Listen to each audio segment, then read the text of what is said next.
राधा अपने पिता और सौतेली माँ के साथ रहती थी। जब वो छोटी थी तभी उनकी माँ गुजर गई। राधा के पिताजी राधा को बहुत प्यार करते थे, लेकिन राधा की सौतेली माँ उसे बेहद नफरत करती थी।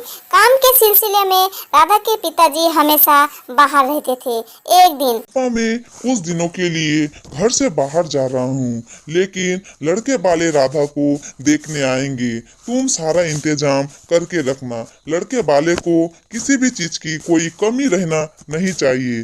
तभी राधा की माँ बोली, ठीक है, अब मैं तो एक पैसा इस लड़की के लिए खर्च नहीं करूँगी। सारे कमाई इस लड़की पर खर्च कर दूंगी तो मेरे पास क्या रह जाएगा। मेहमान आने वाले थे, उसके खाने पीने का कोई भी इंतजाम नहीं किया था। आखिर में राधा बोली, माँ, लड़के लोग हमें देखने आएंगे तो मेरे पास फटी पुरानी सूट है, आप मुझे एक नई सूट दिलवा दीजिए ना। मेरे बेटे सुनील बीमार है, सारे पैसे डॉक्टर पर खर्च हो जाता है। अब तू जा, फटाफट से मेरे कपड़े धो, नहीं तो तेरे चमड़ी उतार लूंगी। जब लड़के लोग देखने आए तो राधा फटी पुरानी सूट में उनके सामने आई। तभी लड़के के पिताजी ने बोला, हम इस गरीब लड़की के साथ अपने बेटे की शादी नहीं करवाएंगे। होती हुई नदी के पास गई। मेरी माँ तो मर चुकी है और मेरी सौतेली माँ मुझे बेहद नफरत करती है।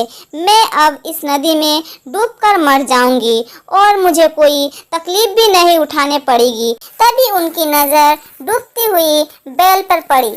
राधा एक रस्सी लाई और फिर बैल को बांधा, नदी से बाहर निकाला। तुम्हारे बहुत बहुत धन्यवाद बेटी, लेकिन तुम यहाँ कैसे? फिर राधा ने सारी बात बताई।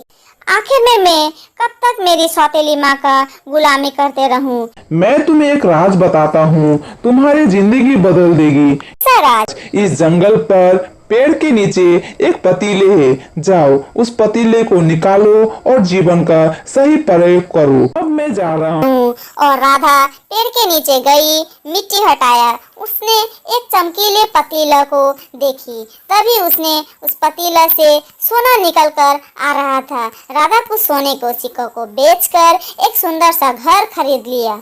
मेरे जैसे बहुत लाचार लोग होंगे, मुझे उनकी मदद करने चाहिए। राधा गरीब लोगों को कपड़ा और खाना बांट शुरू कर दिया था। दिवाली आने वाली थी। राधा की माँ ने देखा गरीब लोगों की लंबी लाइन लगी हुई है। उनकी माँ भी उस लाइन पर लग गई। आखिर में पहुंची। उसने देखा राधा गरीबों को खाना और कपड़ा बांट रही है। राधा कलमुही के पास इतना कपड़ा और खाना कैसे आया? और फिर उसकी माँ उसके घर आई। मुझे माफ कर दो बेटी, कोई बात नहीं माँ, जो हो गया सो हो गया। जरा ये तो बताओ, रातों रात तुम्हारी किस्मत कैसे बदल गई? मेरे पास एक पतीले है, जिस पतीले से सोना निकल कर आता है। इस पतीले की वजह से मैं सबको आज कपड़ा और खाना बांट पाती हूँ। अगर ये पतीला मुझे मिल जाए। एक रात राधा की माँ पतीला चुराने के लिए राधा के घर पहुँच गई तो वो बैल वहाँ आ गए और राधा की माँ को वहाँ से उठाकर दूर फेंक दिया। सुनो लालची औरत, मैं राधा की माँ हूँ, मैं उसकी हमेशा मदद करूँगी।